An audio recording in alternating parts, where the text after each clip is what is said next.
really need to get together and let our voices be heard. This is Buffalo What's Next. I'm Jay Moran. I'm Bridget Jaipal Valenza. I'm Dave Debo. And I'm Thomas O'Neill White. After May 14th, how can we afford not to talk about race? About education, about segregation, about humanity. Since the dawn of this nation, racial violence has existed. The way we have designed our society has a big hand in what occurred in that Tops Market. The suburban area, everywhere, we must work and teach our children. We need to make sure that we put more funding in our programs that help prevent gun violence and more money into art. If we're going to have some real healing, we've got to have space to tell some uncomfortable truths. I'm host Thomas O'Neill White, and with me today to talk motherhood, faith, podcasting, and uplifting the Latinx community, I have Westside Promise Associate Director Talia Rodriguez with me. Talia, thank you for being here today. Thank you for inviting me. I'm really excited. You've got your hand in a lot of things right now. I almost don't know where to begin, but here's a good starting point. Okay. Westside Promise, you are the associate director there. For those who don't know about it, can you talk about its mission? Absolutely. So Westside Promise neighborhood, I liken to a long table. Essentially what it is a group of neighbors, right? And those are all different types of neighbors, corporate neighbors, and higher ed neighbors like myself, individuals who come together to guide investment, activity, and service through the West Side. So I work in the Office of Civic and Community Engagement at SUNY Buffalo State College, and one of our responsibilities is to implement what's called the Anchor Mission. Have you ever heard of that? I have not. Can you tell us what that is? Absolutely. So the Anchor Mission is a commitment that SUNY has made and that many other higher eds have made to better understand their roles as neighbors and to use that information to better inform decisions going forward so that they can see positive change from the economic impact that they have, the physical, environmental impact that they have. I sit in the sustainability committee at campus, and also the impact of our social capital. So really understanding how do we leverage our students and our faculty to help the community improve the assets that are already there. And you are a West Sider, born and raised? Yes, sir. West Side. You knew it was coming. I have to. Obligado. So improving the quality of life of the people you see every day is near and dear to your heart. Yeah, I think it's kind of like a narrative of twofold. So improving their lives by empowering them, right? And then also by drawing on the assets that I think are inherent in the infrastructure and the culture of the West Side. Like a lot of things I took for granted.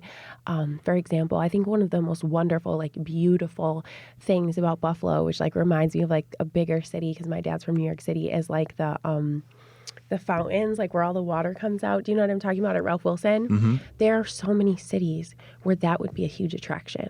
And people don't think about that as an amazing resource for our kids. I bring my son down there all the time. And I was down there and I just think, okay, that's a resource that we need to highlight and an effort that the city makes to make sure that there's that literal live infrastructure for our kids over the summer.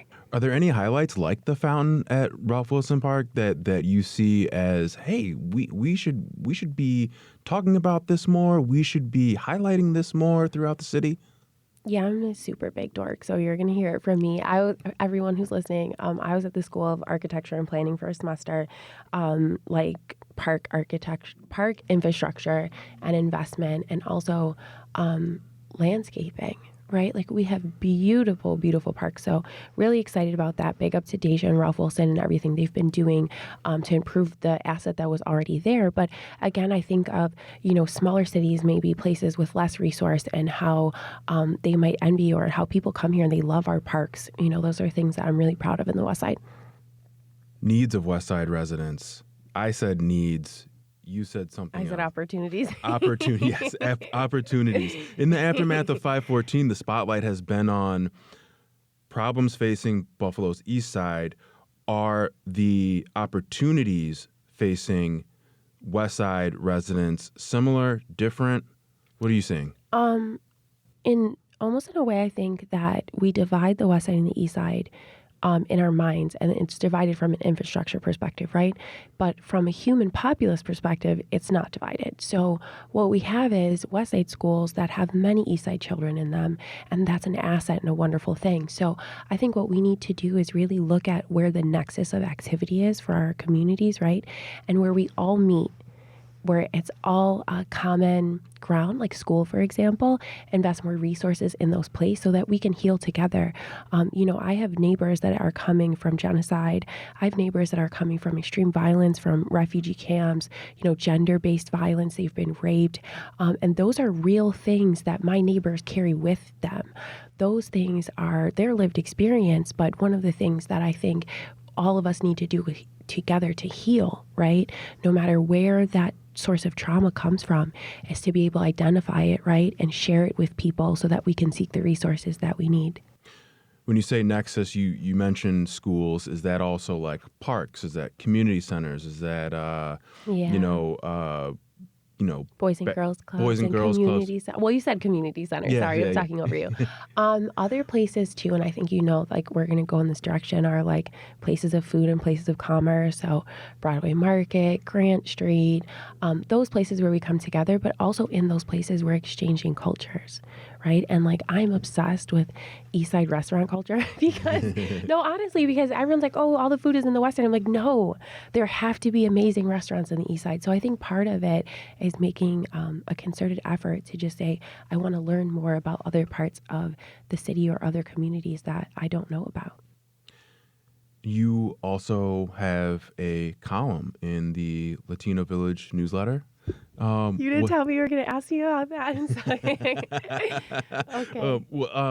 What inspired you to start it? What's the name of it, and what inspired you to start it? Okay, so this is a dream. I'm obsessed with NPR. I've been watching this channel since I was little, so to be here to talk about this is a privilege. I write a column called Latina Herstory, and it's basically inspired by just what we talked about, this desire to storytell and then to kind of collectively heal by like lifting up those assets. Social assets are people. So I started writing because my grandma, who was 97, passed away.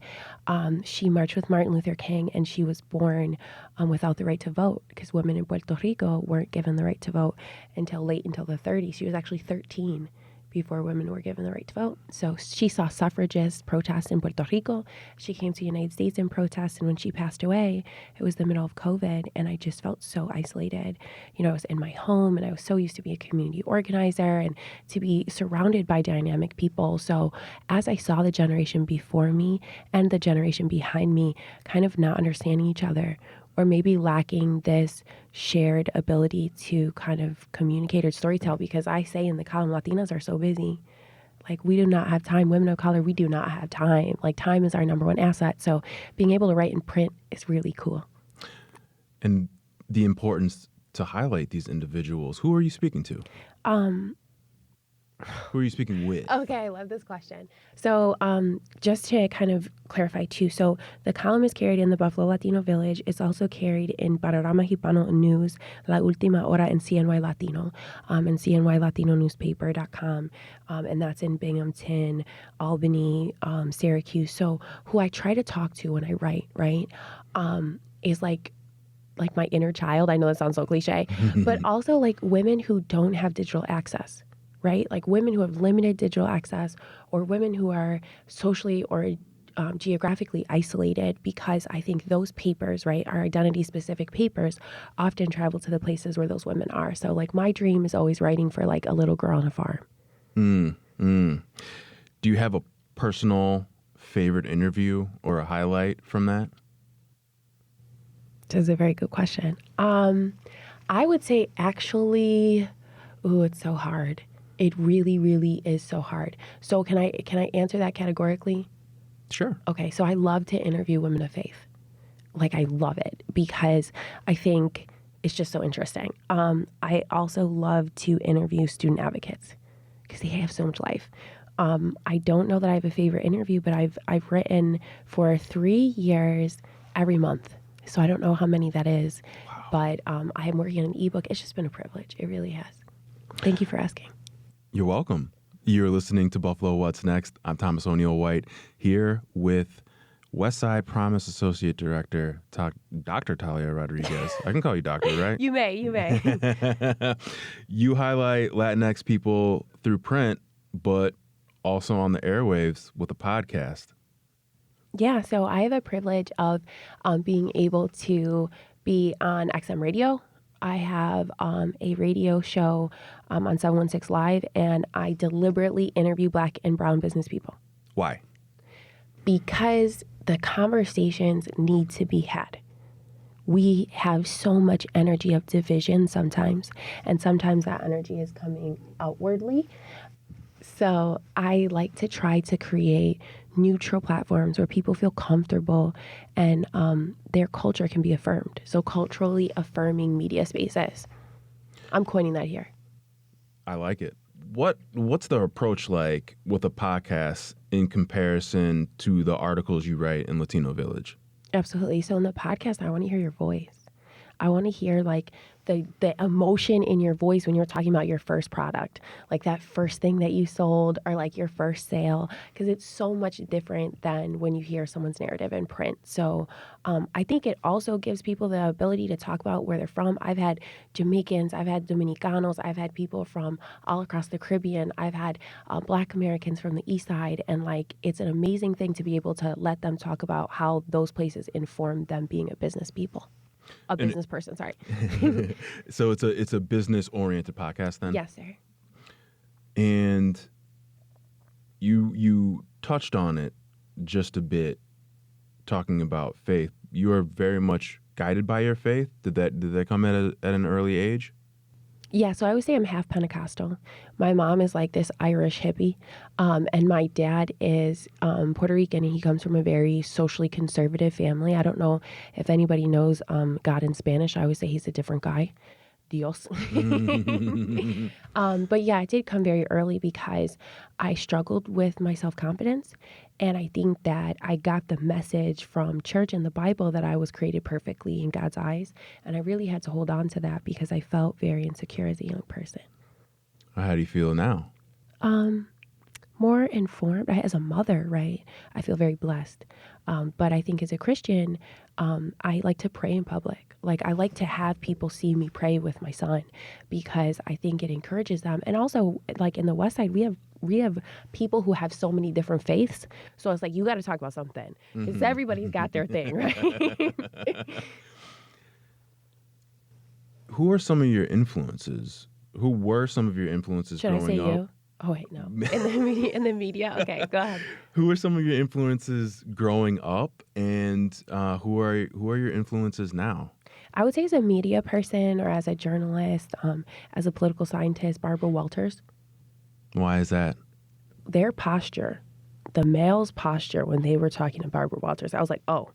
Because in the West Side, right, a lot of communication is physical because a lot of people struggle with English. So for me as a young person, I'm watching Barbara Walters and I'm like, oh, they're posted up. Like, they're scared. Like, here comes Barbara, right? Yeah, it's power. Right. And, like, I'm talking about, like, warlords. They're like, oh, here she comes. But as a Latina, right, I think... I don't know. I'm going to come back to that. But definitely Barbara Walters and definitely strong women, right, in Buffalo. All around me, my neighbors were all strong women, right? And I got that energy really early. So I think being a Buffalo feminist might be a little bit easier than in other places. And you also mentioned your son. You love to highlight him on social media. What has motherhood been like for you? Oh, it's been a complete blessing. I think that being able to guide someone is a privilege, right? Being able to guide someone that's of your own creation is almost like this existential experience. And I think that I have parents that were very invested in developing my sense of inquiry. They encouraged me, ask a question. What do you think, right? We're in a real estate transaction. My mom's looking at me. I'm 8 years old. She's like, so should we buy it? I'm like in front of the attorney, right? So it's been a privilege. And I think also I try to be an example for other young women because it's so hard sometimes, I think, to express you want to be a Christian or you want to be a mother first because there's so much pressure to, conform to being a businesswoman or being cold and stale and that being professional. right? So I just try to be authentic and also give him so I was talking about this. I want him to have a digital identity that he could grow into, right? Yes. Ryan, have you ever seen Ryan? You don't have kids, so you have no idea what I'm talking about. I have no idea. Oh my goodness! For everybody who's watching, everybody who has kids, they're like, I've spent hundreds of dollars on Ryan. But yeah, it's like this family. They created a show on YouTube, and he's a millionaire now. He's like 8 years old. Wow. Yeah. So instilling Entrepreneurialism. What else? Just like Buffalo stuff, right? Buffalo stuff. Buffalo stuff, like, shovel for your neighbor, mind your business. Try that food because you're going to learn a lot about the other parts of the world. And I think also, too, and we're going to touch on this, I think, hopefully, I don't know, linguistical appreciation. I want my son's ear to be trained to hear and recognize different languages. Now, in 14213, where he goes to school, it's one of the most linguistically diverse zip codes in New York State. We beat out Queens. Wow. Right? There's like 40 plus languages. So I want him to know Karen or Karini or Somali or Arabic and to feel comfortable with those languages and maybe learn them, but at least feel comfortable. I think that's a strength in the business world. You do a lot of work in the realm of diversity, equity, and inclusion. And food. I spoke with DEI practitioner Kendra Brim on this subject, and I asked her if she was worried those words, diversity, equity, and inclusion, were becoming just corporatized buzzwords. How do you make sure this work continues to have an impact? I don't even think it's my responsibility. I think that, honestly, our community has expressed they're committed, right? Like, all parts of our community, we need to learn more about each other so that we can cooperate more. And so many people, I think, after the tragedy, did some self-assessment and said, how can I be more present? Do you know what I mean? And more authentic. And where are these spaces that I need to be in, both digitally and physically, like instead of driving home so that my voice can be heard, or just showing up at Block Club. You know what I mean? Like going to those places where we build community. So I think that one of the other answers that I have for you too is, I kind of like those words. Like, I'm all about hashtags. I think people need reaffirmation because I don't speak English. So like I need people to repeat things to me. And I think that for some people, and I touch on this in my leadership program that we facilitate with the West Side Promise neighborhood, some people need the language of equity. It's not intuitive. And I'm someone that is coming from a second language home. So I think one of the things that is most powerful is when you give people the language to identify their feelings, good or bad, so that they can really fully cooperate or encourage them to express them themselves. I try to ask this question to all of my guests. It's very broad, and feel free to answer it in any way as long a time as you want. Okay, I'm gonna give you the lawyer version. no matter what, big up to we'll be here all day. SUNY Buffalo Law School. What does Buffalo need? From your point of view. Oh my gosh, this is such an easy question. I think Buffalo needs to be celebrated more. We are incredible. I have the means to move anywhere in the country, almost anywhere in the world.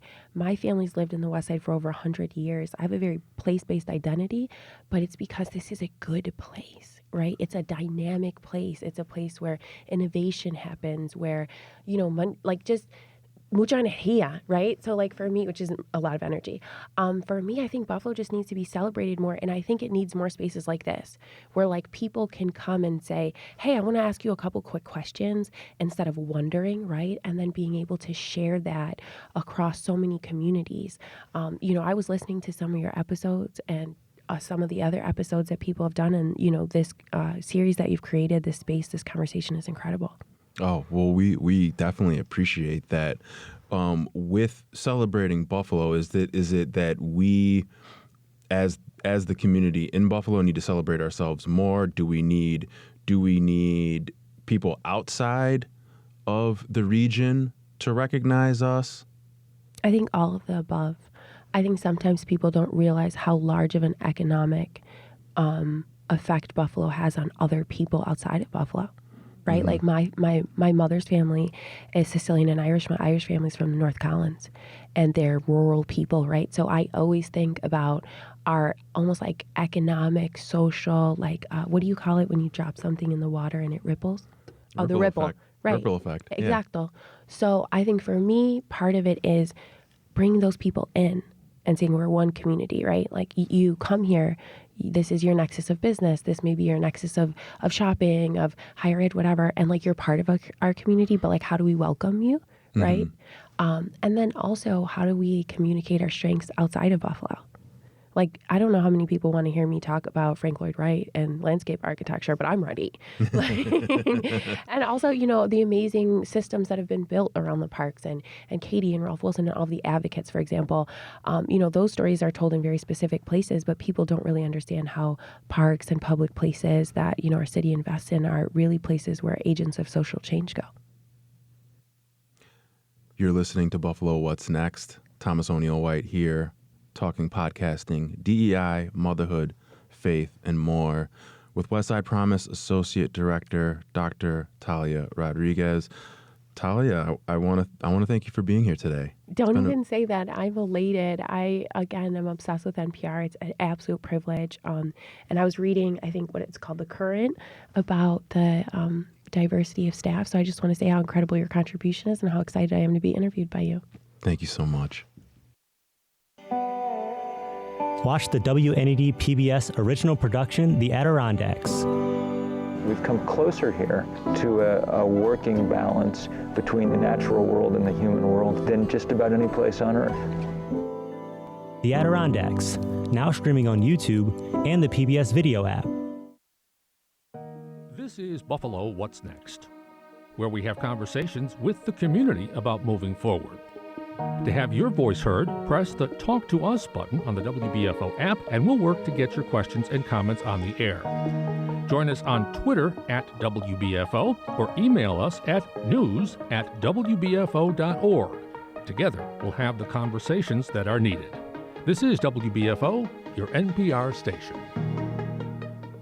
And welcome back to Buffalo What's Next. I'm Jay Moran. Our guest this morning, Tammy Simon-Baldon, is with us, and we've got a lot to talk with Tammy about. Quite a story, one that intersects with a lot of items that are on the list when it comes to talking about major issues in the city of Buffalo.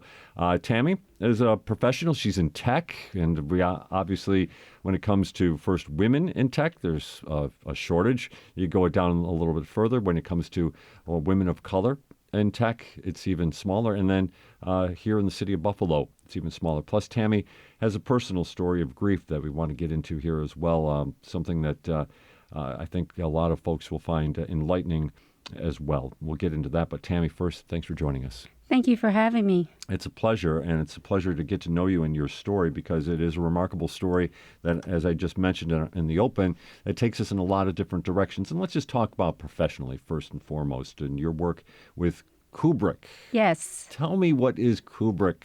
Kubrick is a research and development company. It's a not-for-profit.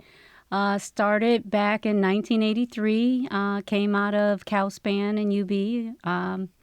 And we do a lot of work with government contracts. Probably 95% of the work we do is with government contracts. So it's a pretty cool place to work.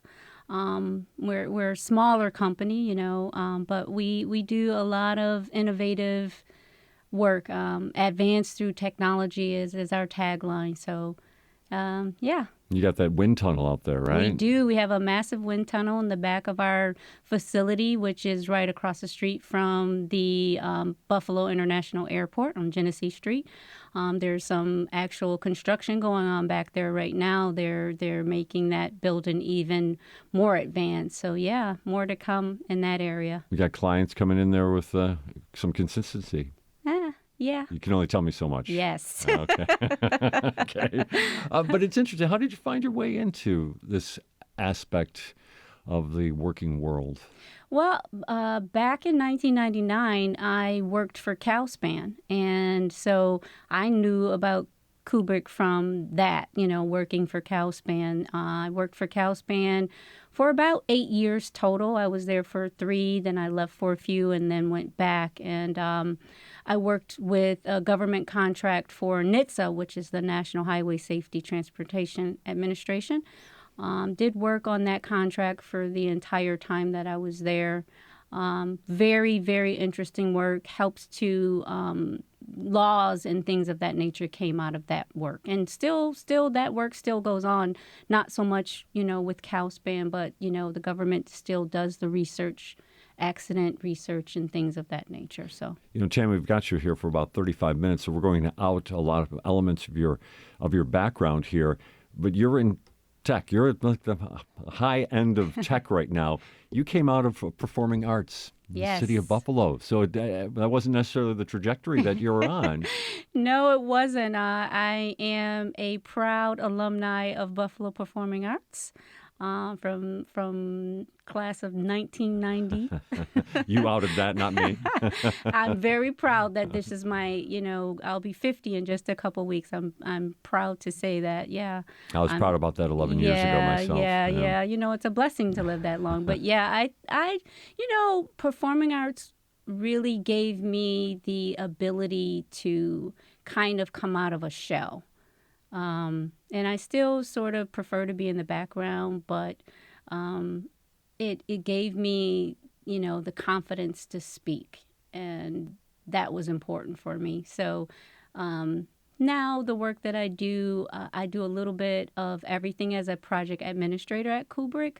I do some marketing stuff, some HR stuff, some support to the project managers and the program managers, and I work directly under our CIO. So having the ability to communicate on various levels with different people, including government, I feel like performing arts was the foundation for the ability to go out and do that, because before that I was very shy. Sure.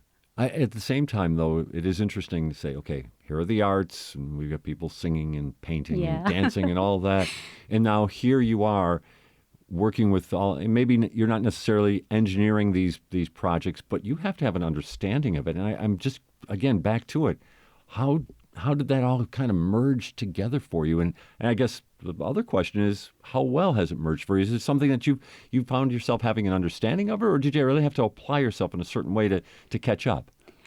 A little bit of both. And I think that the arts and STEM are not so far apart. Interesting. Okay. I think the creativity for technology to develop and create, to see a problem and want to solve it through technology is not so different from wanting to be creative if you're doing art or theater. You see a goal and you figure out how to get there, and you're just using different skill sets, I guess, to do that. I really got here through just sheer luck or blessings, I should say. Again, I started at Calspan basically as a temp, and someone took notice of me and said, you have a lot of talent, and what do you want to do? And I went from a temp, and I was offered a role, and then that role led to several other roles. I was able to move up, and I liked the work, and that's kind of where it all began, just understanding how collecting data impacts our lives. And that's what we were doing. We were collecting data, and it was, at that time, life-saving data. I worked on projects that really changed how cars are even made and what the requirements are for them as far as safety is concerned. And that really set well with me. So it's interesting. A lesson as you were telling your story, those temp jobs, and I don't know if we've all had them. I've had more than a few, that's for sure. The idea that when you're on that job, it's as much an audition as it is something that's just going to help give you a paycheck from week to week. Yeah, and to be honest with you, Jay, I was doing that to help supplement my income, because I had a I was actually in school for mental health counseling at the time, and I was working for Child and Family Services in a residential care facility overnights. So I had a young child. She was going to school. I think at that time she was at Catholic school, and I really needed the extra income. So I went there as a temp during the day while she was in school. While you're working all night? From 9 to 2, yeah, crazy. And I've kind of always been like that, always kind of had more than one job, so. Yeah, and we want to get into some of your side in jobs as well, because not jobs, you have your own companies as well, and those Yeah. are most certainly interesting. But I want to stay on this idea about tech and the types of people that find their way into tech, and we both agree that not enough women in tech. Absolutely. But the same from kids in the city of Buffalo, kids of children of color. Yes. Not enough, and most certainly probably not enough women in there. What about that? Where do you see the disconnect? How is it? Is it something that's coming on in the school? Is it a societal imagery that people are following or not following? What do you think? I don't think it's one thing. I think there are layers, but I do think the more we can get out to the kids earlier, and I do believe the Buffalo Public Schools are now working on having that starting way earlier. It's a part of the curriculum. I know Dr. Tanja is working very hard at keeping STEM at the forefront so that we can catch up, because we're way behind as far as the Western world. Right. Definitely in the city of Buffalo, we haven't exposed a lot of our African American children to the opportunities and shown them that it's not something that they can't do. I think we need to get more role models involved, get more companies involved, and our company is involved in several initiatives. But I do. Do you think ever go it's out and talk to important. kids? Yeah, sure. Oh, okay. I do. I'm actually attending an event. It's not. It's college level, but we do more at the college level right now. But my goal is to start doing more with younger children. So I have the blessing of our CIO to start getting involved, in areas like that, so that children can see that there is so much opportunity for them in the tech, and there's so many different directions you can go in, if you have a desire, even creating the parallels between arts and STEM. Working on things like that is important if we're going to kind of help our community get more acclimated to where we're heading as a society in technology. I mean, AI drives everything. My daughter right now is working on her cybersecurity certification because she even notices that, it's a good direction to go into. So, we really have to get the opportunities out in front of the children earlier and show them how it works. And let's just be honest, all these kids come out now knowing how to use the technology. That's true. We just need to show them how to build and how to work it, and how, solving problems with technology is really where we need to head. It's interesting, again, thinking back to your days at Performing Arts, did you see, and we talk about this with folks on the show a lot, seeing people who look like me doing this type of work.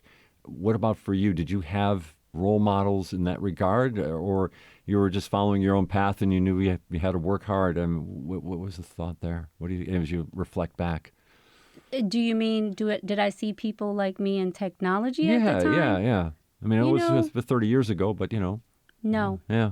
And to be honest with you, I still don't. Okay. I still don't see very many African American women who are PMPs. I don't see very many. I see women are increasing. We are multiplying in technology faster than men, but it's not African American women. And so we see a lot of foreigners coming here. They go to school, they get the education, and they're outpacing us.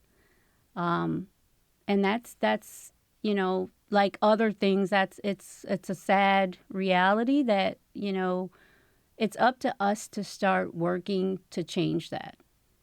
Our guest this morning on Buffalo What's Next, Tammy Simon-Baldon, talking about a lot of different things with Tammy here. She's got a great story, great stories, elements to her her life here. It's also interesting, you touched upon those days when you were working the two jobs and raising a child as well. You got into tech with CalSpan a little bit. Great recession hits. Yep. You didn't exactly sit on the sidelines. No, at the time, I was in Duville's business management program, so I was going to school part-time, and I also had a daughter who was in Catholic school. And I had to figure out what to do, so most of my life I'd cleaned for people as sort of like a under the table, helping, my grandmother's friends and stuff out. So I started a cleaning service in 2009. That kind of did pretty well, keeping it together. It's still going on, right? Well, that one, actually, I left Buffalo in 2012 for a little while, so I closed that particular business down. But when I returned to Buffalo in 2014, about a couple years later, it was about 3 years later, I ended up starting another cleaning company, and it's Kept Together Cleaning, LLC. And that's still in, so from 2017, it's what, 2022? That's right. Yep. So from 2009 to 2012-ish, right, the first one ran. And so the company continues on. Yes. You have how many people working with you? There are 5 of us. Wow. And this is a side business. It is, yes, it is one of my side businesses, yes. Right. Let's talk about the other side business then. This one is a little more relatively new, right? Yeah, so Taz Solutions, LLC. Taz stands for my name, my maiden name. And that is more administrative and consulting services. I do a little bit of, invoicing for people, creating documentation. Sometimes people come to me for, advice or direction where starting the business is concerned. So I've helped with things like that, and that's the vehicle I use for that work. It's interesting as you start saying LLC, you've said it now twice on the back end of 2 businesses, and it tires me out by the time you get to it. It sounds like it's too much. But what about, how was that process for you? How did that spark within inside you? And what was it like to achieve getting an LLC? We've had other people on here talk about that, but we haven't really gotten to the nitty gritty of that because, again, I know how it is just doing my taxes and how much I just want to just walk away midway through it, let alone try to, establish a legal entity as a business in New York State. I have the blessing of great leadership under my pastor, Michael Chapman.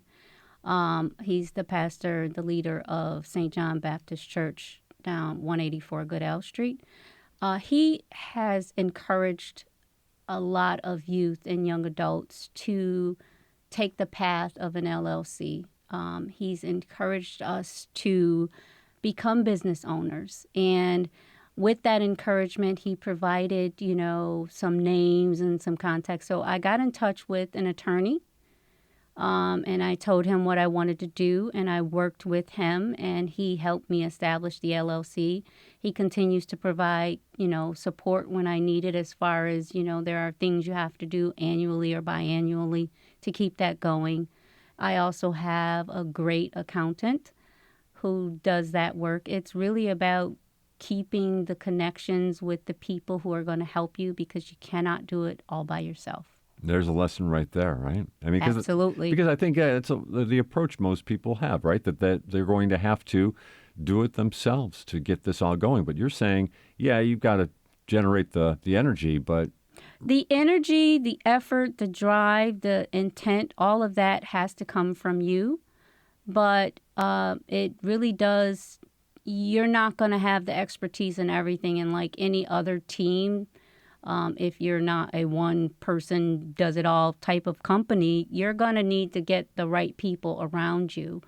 And that can be a challenge too, finding the right support. So networking for me is really important. I have conversations with other business owners all the time. Had one this morning with a gentleman that has a lot more experience in the industry than I do, because sometimes you need someone else to help you out with something.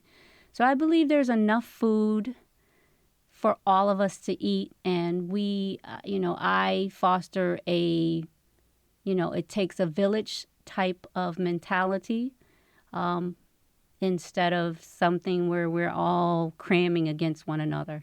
That's a nice way of looking at it. Absolutely. Credit to Reverend Chapman for trying to get this out to his congregation. A lot of people follow you on that? Were a lot of people work with you side by side, or you're kind of a lone wolf going through that? Oh, no. There is a business and leadership development program that runs and operates out of our campus as well. So there were several of us who've gone through that. I'm not currently active, but I went through the program, was a part of the program. There's plenty of us who've gone through that process, who are beneficiaries of that mindset. When we were talking, just coming up here, you made mention, we didn't get a chance to really follow up on it, but you talked about, the lessons from your mother and your grandmother and your aunts. When you look at the type of effort they did in raising you and your family members, could this have been a path for them? This idea of starting their own business? Oh, absolutely. Yeah? Every single woman who helped to raise me, and it did take every single woman, my mother, my grandmothers, my aunts, my great aunts, cousins.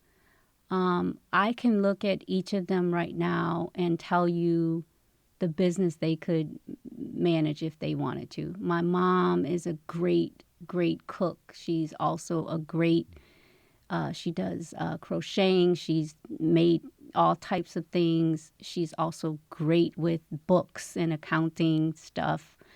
My aunt, her older sister, is an excellent baker. She also has helped me tremendously with learning things about cleaning. And, I've just had, my grandmother worked for the state. My mom worked for the state. My great aunts worked for the state. They all had tremendous drive when it came to providing and sustaining. And every one of them taught us, ownership, own your home if you can, save some money if you can. Very much so. I think that, I am the product of the women who came before me. Our guest this morning is Tammy Simon-Baldon. We're going to take a break on Buffalo What's Next. A lot more to come in this conversation. Tammy is going to share a little bit of personal history about grief and how she's overcoming it as well, and some other issues as well. That's coming up next. Stick with us. This is Buffalo What's Next on WBFO. Donations come in many forms: a sustaining membership, a one-time gift, even that extra vehicle you no longer need. Learn more about the advantages of donating a vehicle. Here's how. Go to WNED.org/vehicles. Not sure what you want to watch tonight? We've got you covered. Visit WNED.org/TV schedule to see what's on WNED PBS, WNED Create, and WNED PBS Kids. Click the Primetime button to see what's on tonight. You can also search for your favorite programs in the search bar, or look for programs by date and time. Visit WNED.org/TV schedule and start making your viewing plans now. Get all the trusted local news you need right to your inbox each weekday morning with the WBFO Daily Email. Visit WBFO.org to sign up today. This is Buffalo What's Next, where we have conversations with the community about moving forward. To have your voice heard, press the Talk to Us button on the WBFO app, and we'll work to get your questions and comments on the air. Join us on Twitter at WBFO or email us at news@wbfo.org. Together, we'll have the conversations that are needed. This is WBFO, your NPR station. And back on Buffalo What's Next, I'm Jay Moran, being joined by Tammy Simon-Baldon this morning. Tammy, of course, has been going through an interesting professional career, one that I think is quite instructive for folks here in the city of Buffalo as well. I think for just about anybody, really, to hear how you've adapted and found your way into so many different areas. But the one thing we did want to get into here, and I'll try not to take you through too deeply here, but earlier this year you lost your husband. Yes, my husband passed away in January. Very difficult. It's been an interesting and challenging transition to go from planning the rest of your life with someone who you genuinely feel like you can spend the rest of your life with to figuring out how to move forward without that person. The one thing I can truly say is that we lived our lives well while we had the time. And that definitely helps. I don't feel like we left anything on the table. What was your husband's name? His name was Ivan. Tell me about him. Ivan, also a very hard worker. He was a correctional officer. He was also a vet. He served in the Navy when he was younger, and then he served his community by being a correctional officer for 25 years. He also had his own landscaping business for about 20 years. So he was retired from corrections, but he still did landscaping for the last several years.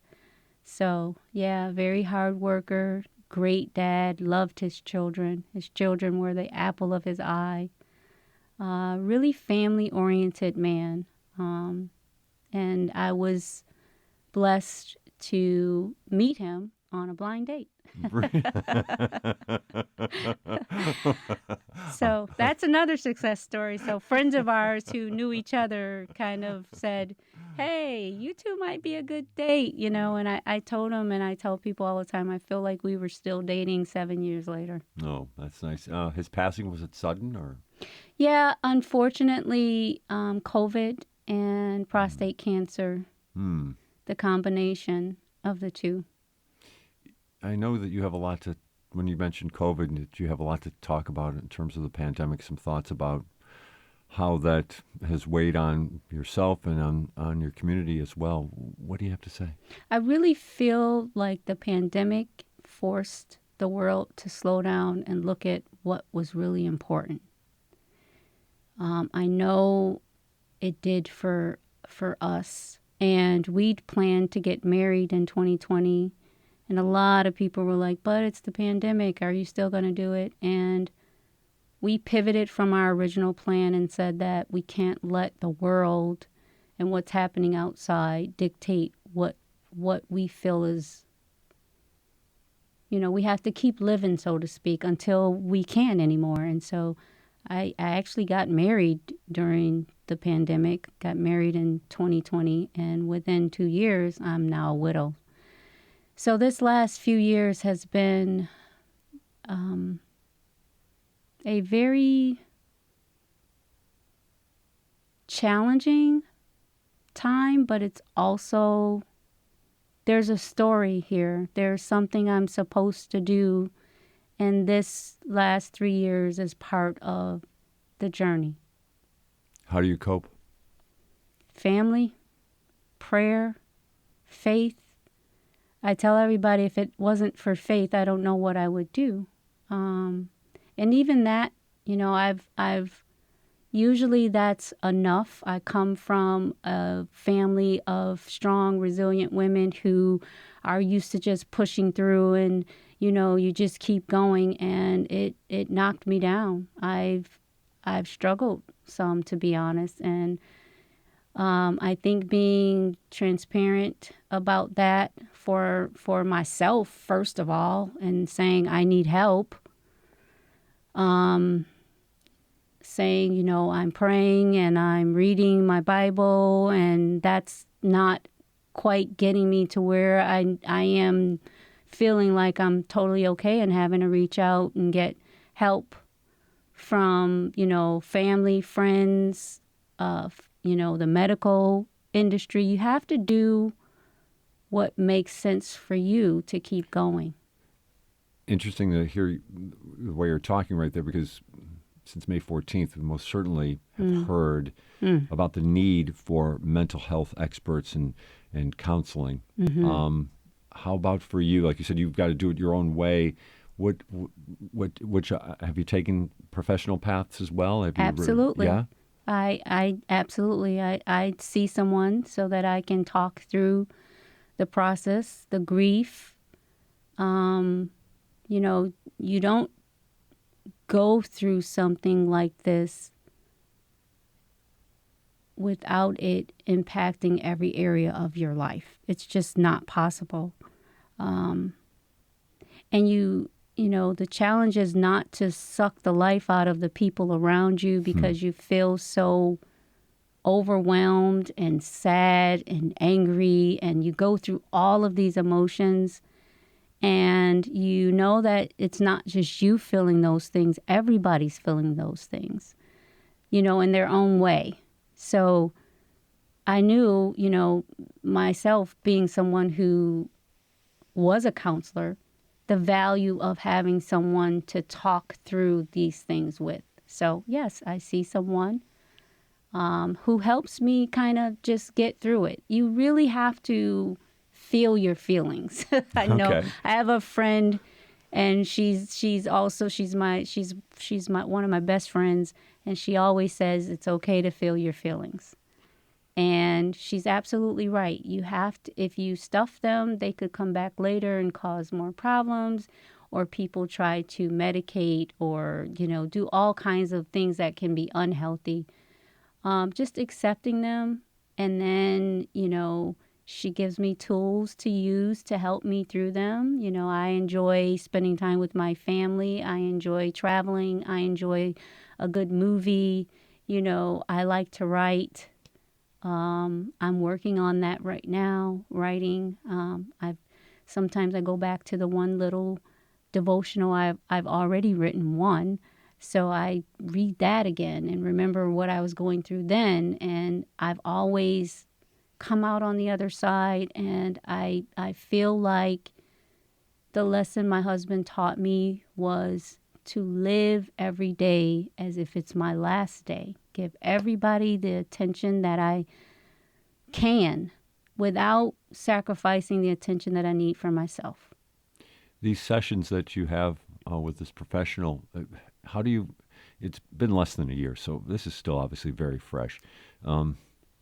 Do you go in different levels? I mean, some days you go in and think, I'm not going to need to do this anymore, and then you walk out and you feel the exact opposite. How does that work? Oh, yeah. So there are times when you take a break because you think you're doing a little better, and then you crash and you have to call back and say, yep, I need another session. It can be, with mental health, with depression, grief, things like that. It's an up and down. Some days you're great and you're okay. Well, I shouldn't say great. Some days you're okay. And you know what? Great is okay, because some days I am high off of the good stuff that we experienced together, and I'm smiling, remembering it. And then other days that same thought takes me out of it, and I just cry. But yeah, I go in and we discuss, whatever it is that maybe I had homework that I needed to do, or maybe I just come in and I sort of throw up in her lap with all the stress of what I'm currently facing. She's really just, she's there to help me with where I'm at when I walk in the door. And would you advise anybody who's going through things. I mean, we hear a lot of folks who are going through grief over 514. I know you have some connections to 514 as well, but a lot of the community has that, Yes. doesn't it? Do you encourage people to do the same? I do. I really, for me, and for most people, having a safe space to discuss whatever you're dealing with someone who has no skin in the game, makes a big difference, because most of us just need to acknowledge the feelings that we're going through, the stress. We need a place to let that out. And we need to know that it's okay to let that out, that you're not crazy, you're not whatever you're dealing with, you have a right to feel those feelings. And like I said, I think holding things in can be detrimental to your mental and emotional stability. So whatever way that you can find to get it out, and everybody's way is different. I'm not saying that you have to talk to a therapist. Maybe you draw. Maybe I have family members who sing, who create, and that's the way they create poetry, or they're crafting. Whatever you can do that can help you to feel those feelings and get them out and acknowledge them so that you can move forward. You know, that's how we grow. That's how we get through and come out on the other side. Coming down to our final couple minutes here with Tammy Simon-Baldon, one other part of your history that I'm intrigued about, you moved away for a while. You went to Richmond, Virginia. I did. And what's life like for a young lady from grew up in Buffalo? She's black and she moves to Richmond, Virginia. What was life like for you? I really enjoyed Richmond. And I'll say the DMV, because you're really close to D.C., you're close to Maryland. Okay. You've got, you know, within an hour or two, you could be in Maryland, you could be in D.C., you could be in North Carolina. And I loved that part of being able to move around so freely and see different things and enjoy different things. And the community was very different. Okay. You know, the mindset was different, I feel like, there compared to here. There was definitely more advanced African Americans, more opportunities for African Americans. It wasn't uncommon to see more African Americans and people of color doing well and encouraging and helping others to do the same. A lot of families. And I think in the South that happens a little bit more anyway. So it was a very interesting time in my life, and I enjoyed it, and I often think that might be the direction I take when I retire. And I'd be closer to my daughter, who lives in Charlotte as well. I'm not sure if we want to let you go, Tammy, so we might have a little fight on that one. I'll always be a Buffalonian. Speaking of which, my final question then for you. What does Buffalo need? What does Buffalo need? I mean, you're a thinker. Maybe I threw this one out of left field to you, but what do you think Buffalo needs? We need more people who are willing to work together. There's too much. Well, I feel like we could do a better job of collaboration, encouragement, mentoring, partnerships with one another. And I do see it's happening. So hopefully we'll keep doing that, and we'll keep growing and attracting talent and growing and developing talent that stays, or at least gives back to the community that they came from. Tammy Simon-Baldon, what a pleasure. Thank you very much for sharing with us today. Thank you for having me. I enjoyed it. Absolute pleasure. This has been Buffalo What's Next. I want to thank Talia Rodriguez, who was on earlier with Thomas O'Neill White, and my guest, Tammy Simon-Baldon. We're back with you again tomorrow at 10 o'clock right here on your NPR station, WBFO and WBFO HD1 Buffalo, WOLN Olean, and WUBJ Jamestown.